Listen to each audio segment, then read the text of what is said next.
Hey guys, welcome back to another OHA video. I'm your OHA host, Jason here. I just wanted to go through and finish up our SBG magazine reviews. This one is going to be for issue 4. It's undoubtedly a trap. This is the latest magazine, the most current copy. Again, just a fantastic magazine. They've got some tactical tips for Middle-earth's wizards, the hunt for Thrain, and another playthrough scenario for Dol Guldur. Sorry. So let's jump right into it. Similar format to the last videos, guys. Again, we got the typical editorial and contents. Terrific layout on the magazine. Get over to SBG Towers, and they're talking about the 1,000 copies of SBG. So that's quite a mark for a fan magazine. They give you a quick breakdown of where those numbers are. So the UK 661, obviously the powerhouse of our hobby. Close second is the United States. Actually, I shouldn't say that. You're not close at all at 99. And yeah, honorable mention for Canada coming in third at 46. So pretty proud of that, guys. So moving right along from that, we get into another scenario that the guys have done up.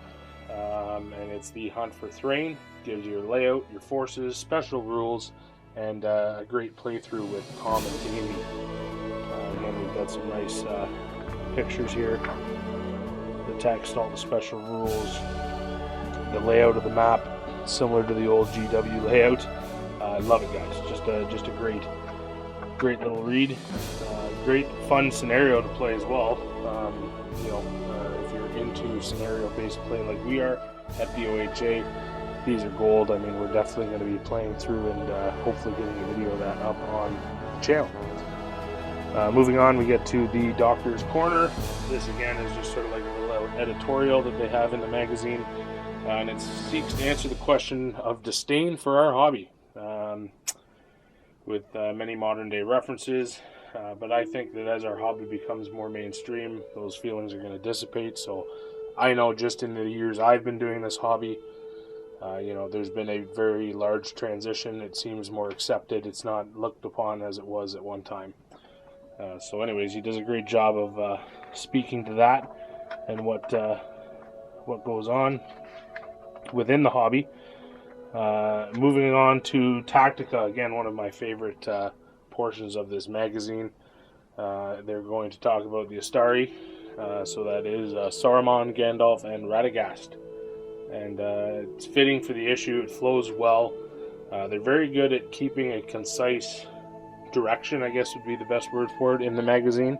Everything sort of ties together, and they do an excellent job of bringing it all together, ensuring flow within the magazine. It covers all the characters' uses, advantages, disadvantages, as well as gameplay tips. So again, for the new player or even a player who's more scenario based and looking to play a more competitive style of game, very handy articles within these issues. So that covers that. Touches a little bit on the Eagles, and moving on to Ruling Dol Guldur. And what this is, this segment, we get a bunch of special rules to use with Dol Guldur terrain. So special random magic events, crumbling ruins, leap of faith, all helping to bring your scenario to life. So they've done an excellent job of adding to the existing rules and really giving it some flavor specific to Dol Guldur board. So they're obviously going to be using that going forward, because just like the last episode, we are playing on the Dol Guldur map again. And that brings us into the battle report for this issue, and it is going to be a game of domination in Dol Guldur, using the 5 members of the White Council as objectives for this. So the basic premise of this is Gandalf has rallied his forces of Mirkwood, including Legolas, Tauriel, Beorn, and a little help from the Great Eagles. And they're going to face off against the Spider Queen, Gulb, and a host of orcs and spiders. So,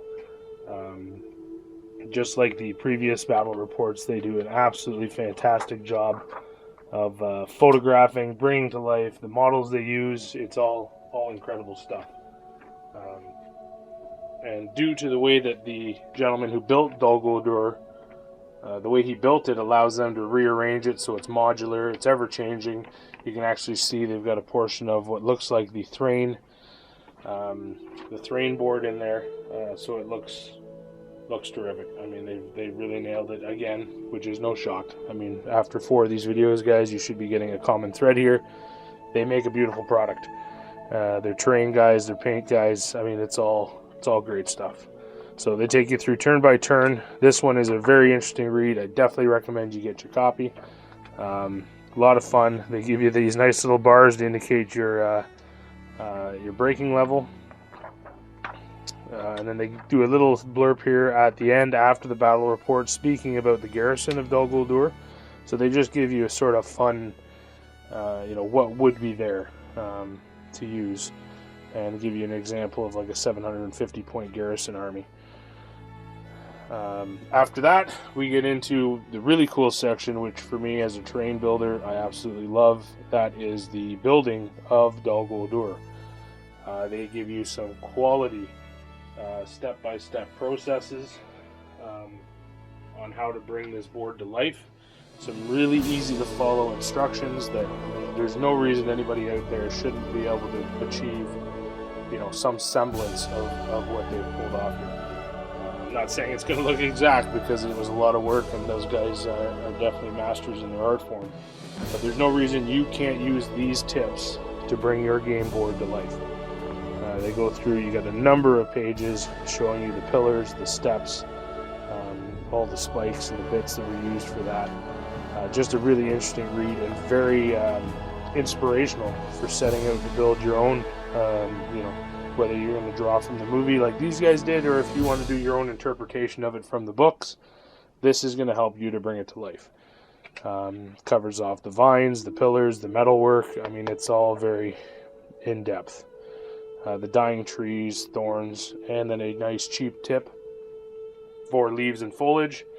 And that's just using real leaves. I mean, simple stuff, works great, achieves a terrific look. So, very pleased with that section. We have the hobby corner now on the right hand side of your screen, and this is speaking to the spawn of Ungoliant, converting fine cast spiders. Also covering the cages and bases that were made for the game. So they have some very interesting poses that they've pulled off by converting the fine cast models. If you get the magazine and you look at it and you look at the way they've constructed the cages and how they have the spiders hanging, coming through the doorway, I mean, they've achieved some very impressive looks here with these models, and they give you a nice step-by-step on how to do it. I mean, you can't ask for better than that, guys. It's amazing. So next comes again one of my more, I think they've changed the name of it. It used to be called the Painting Masterclass. Now they just seem to be doing like a painting whatever it is they're going to paint. In this case, it's the Nazgul. Big fan of the process they've laid out here. I actually used it on my own Wraith.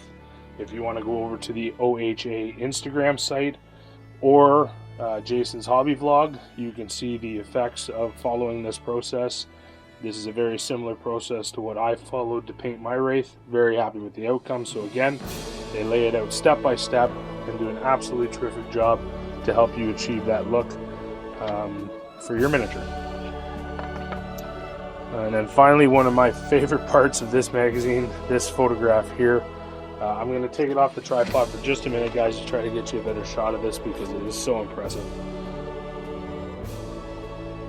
So they have modeled and sculpted a Gandalf and built this diorama essentially.